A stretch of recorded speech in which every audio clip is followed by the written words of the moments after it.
Cette chair pour vous rompue, ce sang par vous laissé, désolant les veines, c'était l'avoine et la grappe, née de la racine et de la sève charnelle. Mon vin que vous buvez, mon pain que vous cassez.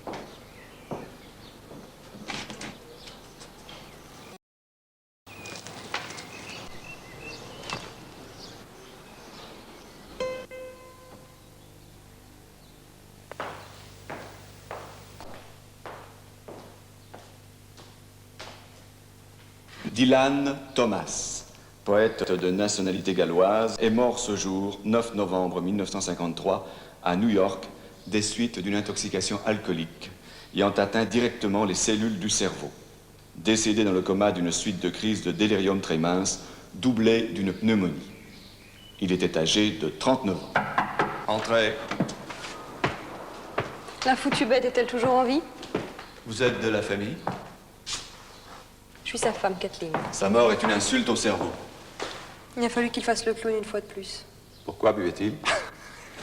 C'est la seule chose qu'on attendait de moi. Je te demande un peu de création destructrice, de destruction créatrice. Je bâtirai mon univers liquide, une tour volante, et je la mets en bas. Après la première mort, il n'y en a pas d'autre. La mort n'aura plus d'empire.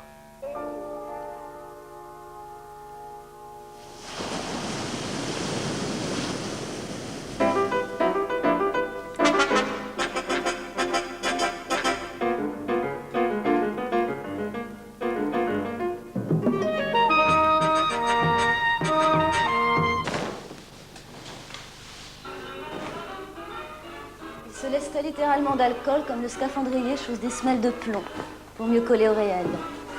Naturellement, il aimait boire, mais jamais il n'écrivait un vers à la main. Aucun écrivain de notre temps n'approcha son art dans un esprit plus révérend. Vous dormez, monsieur Stravinsky?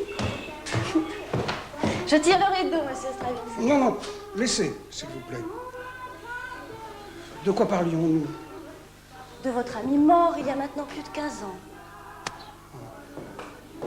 Il avait cette forme de jeunesse qui consistait à noyer sa révolte dans l'alcool. Mais au travail, toujours sobre. Que serait la poésie, la musique, si on ne les découvrait qu'au travers des substances artificielles? J'aime le pain quand il est bon. J'aime le vin quand il est bon. Souvent, le vin nous mène jusqu'au soir.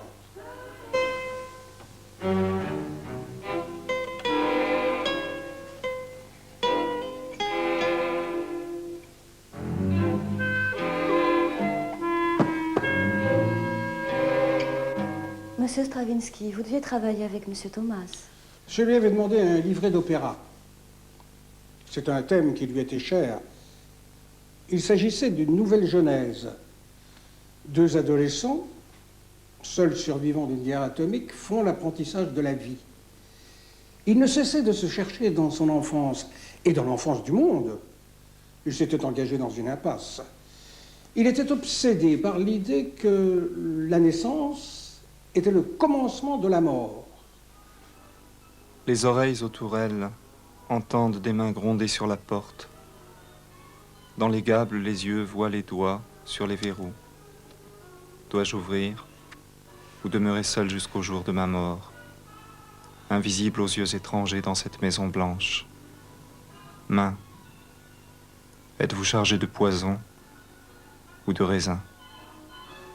Tous parlèrent de Dylan Thomas comme d'un enfant. Et il en était devenu un.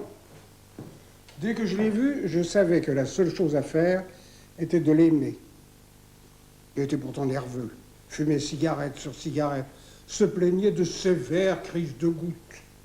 Son visage avait l'enflement que donnent les excès de boisson.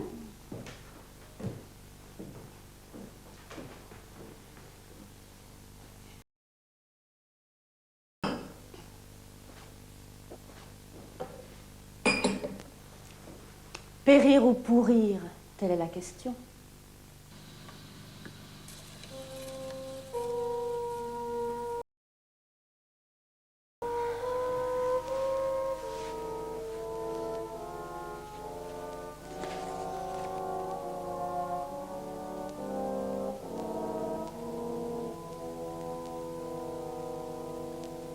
Le 9 novembre, le télégramme arriva.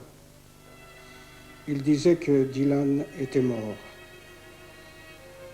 Il ne me restait qu'à pleurer.